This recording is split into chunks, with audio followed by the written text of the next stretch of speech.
வைட்டமின்கள் ஒரு பக்கமும் அதோட குறைபாட்டால் ஏற்படக்கூடிய நோய்கள் ஒரு பக்கம் கொடுத்துட்டு தவறான இணை என்னன்னு கேட்டிருக்காங்க. முதல்ல வைட்டமின் B1 அப்படிங்கிறது குறைபாட்டினால் ஏற்படக்கூடியது பெரிபெரின்னு கொடுத்துருக்காங்க. அது சரிதான். அடுத்ததாக வைட்டமின் B6 வந்து எரிபோப்ளாவினோசிஸ் ஏற்படுத்தும் அப்படின்னு சொல்லியிருக்காங்க. B2 குறைபாட்டினால எரிபோப்ளாவினோசிஸ் ஏற்படுத்துது. B2 B6 கிடையாது. அப்போது இது தவறாக கொடுத்துருக்காங்க. B2 தான் எரிபோப்ளாவினோசிஸ்.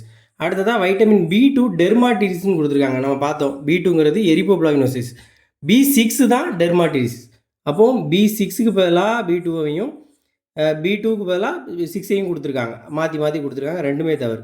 வைட்டமின் B3ங்கிறதுக்கு பெலாக்ராங்கிறது சரிதான். வைட்டமின் B3 குறைபாட்டால் பெலாக்ராங்கிறது ஏற்படுது. அப்போது 1, 4 தான் சரி. ஆனால் அவங்க கேட்டது தவறான இணை. அப்போ 2, 3 மட்டும்தான் தவறு. ஆப்ஷன் சி தான் விடை. இது வைட்டமின்கள், அதன் மூலங்கள், குறைபாட்டு நோய்கள் மற்றும் அறிகுறிகள்னு ஒரு பாக்ஸில் இருக்கும். 21வது பாடம் ஊட்டச்சத்து மற்றும் ஆரோக்கியம், 9ஆம் வகுப்பு அறிவியல். சிலபஸில் முதல் டாபிக் பொது அறிவியல், அதில் மனித நோய்கள் அப்படிங்கிற தலைப்பின் கீழே இப்படி கேள்விகள் கேட்பாங்க.